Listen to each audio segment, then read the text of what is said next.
I refuse to not be first. Do we do enough? Well, I never shut up about it. It must have been about 16, 17. We nicked their guilt rings. Right, the bouncer's guilt rings. This is no good for me.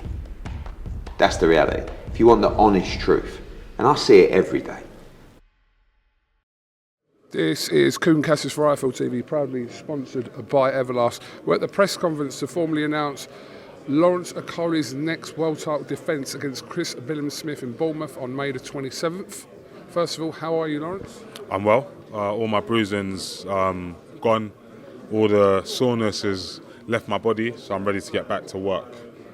Do you know what? I listened to what you said in the press conference about you didn't really think, once it was suggested that this fight would actually take place, especially as quick as, well, a week or so before you guys knew that you were going to fight. But when the opportunity came around, and I thought to myself, Okolie and Billam-Smith, yeah, for May 27th, but I didn't think it was going to happen. So, yeah, just talk to me about that. When that was put to you just thought, what, not enough turnaround time, or the other side weren't going to be serious, but they were? Oh, what, as in me? No, like I said, I want to be active, and also I'm not a pretender. Like, whatever anyone has to say about me, I'm going to go in and fight anyone, anytime. Chris Billam's a European champion, or European, Commonwealth, British champion, won all those belts on great form, beaten another great fighter in Isaac Chamberlain. So, you know, he's more than deserving of a world title shot, which no one else wanted to give him. So I said, yeah, cool. Like, I'm not one of those guys that talks about it. I'm a guy that goes and makes it happen. So we pushed for it and we got it. You smashed through the domestic scene quite early on in your career, and then went on to obviously that kind of European, and then on to obviously world level. With guys like Billam-Smith now, who's been knocking at the door for quite some time, Richard Riakporhe, these guys, where are you looking at that step for you in reference to you wanting unifications, etc.? Obviously, it's necessary. It's a necessary step to get to still be world champion, to have unifications. I think Riakporhe and Chris are both like top 5 ranked in the world. So there's just a lot of good cruiserweights in the country at the moment.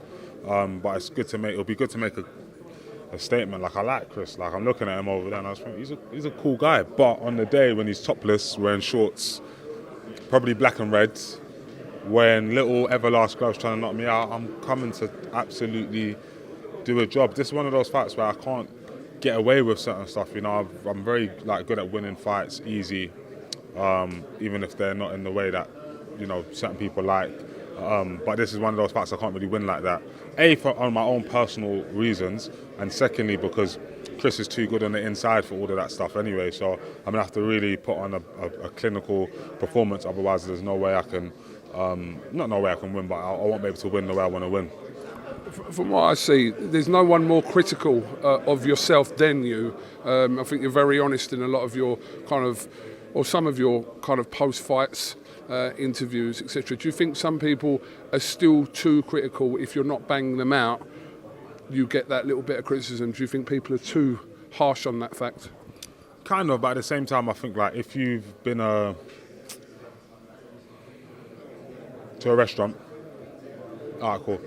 So basically, long story short, if people think something of you, and you even give them half of it, they're gonna make it into bigger. Because I've given people the reason to in certain fights, and other fights I've been spectacular. So this is just an opportunity for me to be spectacular against a known rated fighter. David Light, no one knew who he was, so no one knew how tough he was or how good he could be. Chris, you know exactly what you're gonna get. You're gonna get a great fighter. You're gonna get me. And we're going to see. Last question. Not ideal, but on that same night there are 3 other of our broadcasters going head-to-head with other world title fights as well, which, yeah, that's not an ideal situation. It's great for boxing that there is a lot of boxing going on that night, but for yourself and everyone involved with the shows, it's obviously the audiences are going to be split somewhere. It's not ideal? I guess not. I mean, that's more of a conversation for Ben and those lot. For me, I'm just interested in actually the fight. Even if it was only me and Chris and 2 people watching, I'd still be aiming to win. So, yeah, that stuff don't really bother me. Okay, well, listen, I know you've got a cab waiting for you, so I appreciate giving IFL TV some of your time. We'll definitely catch up with you ahead of May 27th. Thank you. I refuse to not be first. Do we do enough? Well, I never shut up about it. It must have been about 16, 17. We nicked their guilt rings. Right, the bouncer's girlfriend. This is no good for me. That's the reality. If you want the honest truth, and I see it every day,